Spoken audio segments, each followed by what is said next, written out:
প্রচণ্ড গরমে পাখিদের যে সমস্যাগুলো হয়ে থাকে তার মধ্যে সবচাইতে উল্লেখযোগ্য একটি সমস্যা হচ্ছে পাখির পাতলা পায়খানা বা লুজ মোশন। আপনারা আমার এই ভিডিওতে দেখতে পাচ্ছেন যে আমার কতগুলো পাখির অলরেডি লুজ মোশন হচ্ছে। এখন আমি যে কাজগুলো করব অর্থাৎ যে মেডিসিন কোর্সগুলো করব সেটাই আপনারা আজকের এই ভিডিওতে জানতে পারবেন, তাই ভিডিওটি সম্পূর্ণ দেখবেন।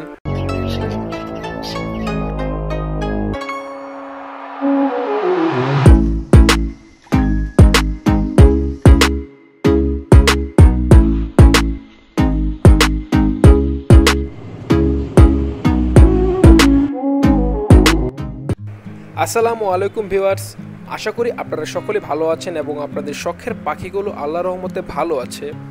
আপনাদেরকে প্রথমে আমি দেখানোর চেষ্টা করছি যে বাহিরে অনেক রোদ, এখন দুপুরের সময় আপনারা দেখতে পাচ্ছেন যে বাহিরে অনেক রোদ পড়েছে এবং প্রচণ্ড গরম পড়েছে।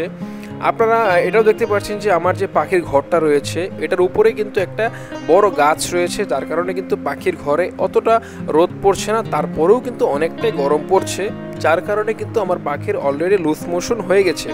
তো আমি আপনাদেরকে এখন পাখির ঘরের ভেতরটা দেখাচ্ছি যে এটার ভেতরে অবস্থাটা কেমন।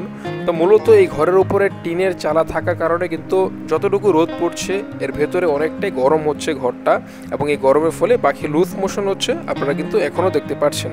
তো এই লুজ মোশন হলে যে কাজগুলো আপনাদেরকে করতে হবে এবং যে মেডিসিন কোর্স এবং যে খাবারগুলো দিতে হবে সেটা নিয়ে আজকের এই ভিডিওতে আমি আপনাদের সাথে আলোচনা করব।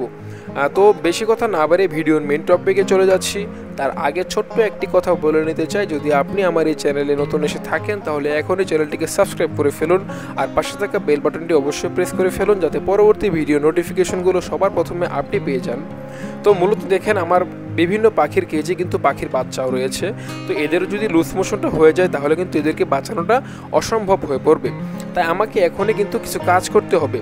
তো আপনারা দেখতে পাচ্ছেন যে আমি কিন্তু আমার এই পাখিদের সফট ফুড খেতে দিয়েছি।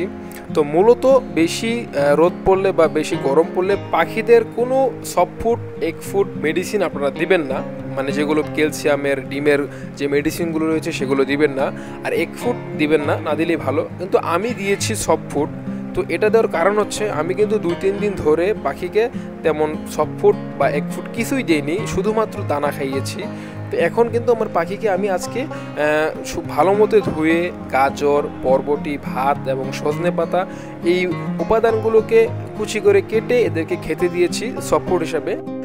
এগ ফুড আমি খেতে দেইনি, কারণ এগ ফুডে ডিম ব্যবহার করা হয়ে থাকে। যদি প্রচণ্ড গরমে আপনি পাখিকে এগ ফুড খেতে দিন তাহলে পাখির পেট খারাপ আরও বেশি হতে পারে।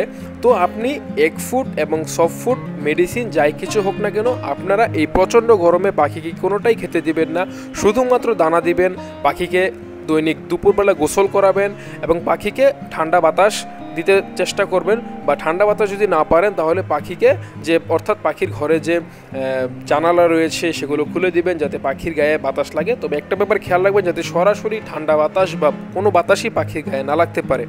আমি আমার এভিয়ারিতে যে পাখির কেজগুলো রেখেছি তার মধ্যে কিন্তু ম্যাক্সিমাম কেজের মধ্যেই কিন্তু বাচ্চা রয়েছে। ককাটেল পাখি, ফিঞ্চ পাখি, তারপর বাজরিগর পাখি, প্রত্যেকটা পাখিরই কিন্তু বাচ্চা রয়েছে আপাতত আমার এই এভিয়ারিতে। সেজন্যই কিন্তু আমি মূলত এই সফট ফুডটাকে ব্যবহার করছি, কারণ আমি গত 2-3 দিন আমি সফট ফুড ব্যবহার করিনি, তাই আজকে আমি সফট ফুড ব্যবহার করছি। যদি আমার পাখির কেজে বাচ্চা না থাকতো তাহলে কিন্তু আমি কোনো soft food egg food medicine কোনোটা ইউজ করতাম না। তো যাই হোক, যেহেতু আমার পাখিকে আমি এগুলো দিয়েছি, এরপর আমি দেখব পাখি কোনো সমস্যা হয় কিনা। যদি হয় তাহলে আমি আর এইগুলো ব্যবহার করব না, আপনারা কখনোই ব্যবহার করবেন না, এটুকু আমি আপনাদেরকে বলে দিচ্ছি। তো এখন আমরা ভিডিওর মেইন টপিকে চলে যাচ্ছি। যেহেতু পাখির লুজ মোশন নিয়ে আজকে কথা বলছি, সেহেতু যে মেডিসিনগুলো ব্যবহার করবেন সেগুলো হচ্ছে মূলত পাখির জন্য আপনাদেরকে 2টি ওষুধ ব্যবহার করতে হবে। তার মধ্যে একটি হচ্ছে পাখির জন্য স্যালাইন। তো এই স্যালাইনটির নাম হচ্ছে গ্লুকোলাইট ভ্যাট, 25 গ্রামের একটা প্যাকেট। এটা মূলত যারা কবুতর পালন করে থাকেন তারা কিন্তু খুব ভালো মতো চিনে থাকেন। এটা হচ্ছে পাখির স্যালাইন। আমরা যে স্যালাইনগুলো খেয়ে থাকি মানুষেরা, এটার সাথে কিন্তু এটা মিল নেই।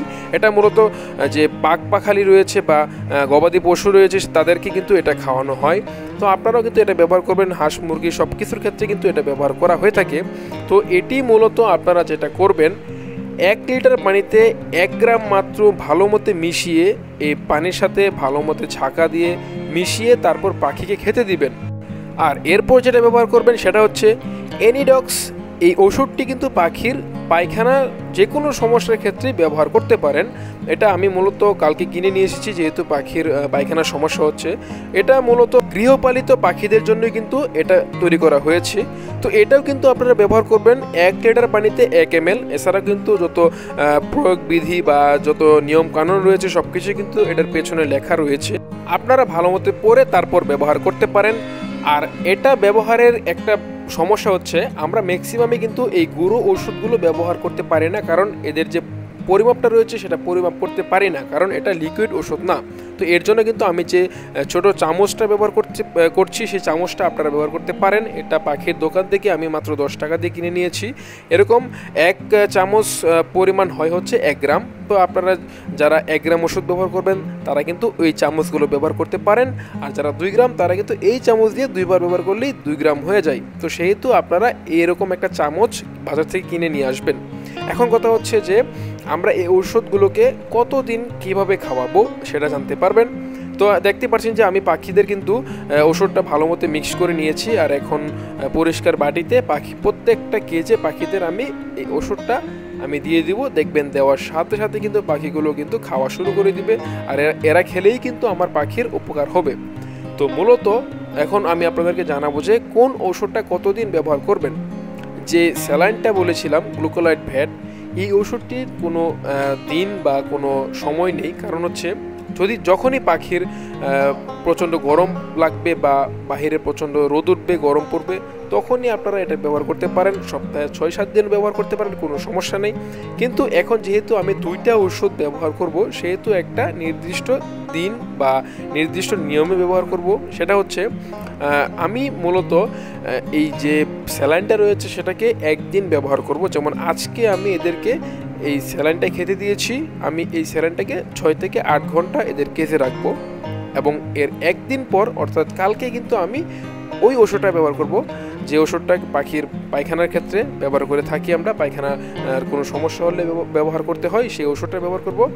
আবার এর পরের দিন আমি স্যালাইনটাকে ব্যবহার করব, এবং এর পরের দিন আবার আমি ওই পায়খানা পরিষ্কারের ওষুধটা ব্যবহার করব। তো এভাবে কিন্তু আমি মূলত 3 দিন এক একটা ওষুধ খাওয়াবো, অর্থাৎ 6 দিনের একটা কোর্স করব। তো এরপরেই ইনশাল্লাহ আমার পাখিদের যে পায়খানাজনিত সমস্যাটা হয়েছে সেটা আর থাকবে না।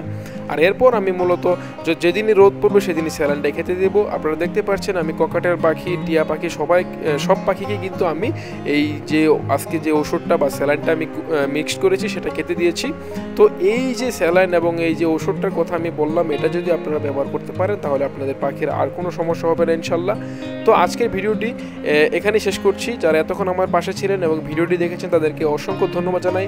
দেখা হবে পরবর্তী ভিডিওতে নতুন কোনো টপিক নিয়ে। তার আগে সকলেই ভালো থাকবেন, সুস্থ থাকবেন।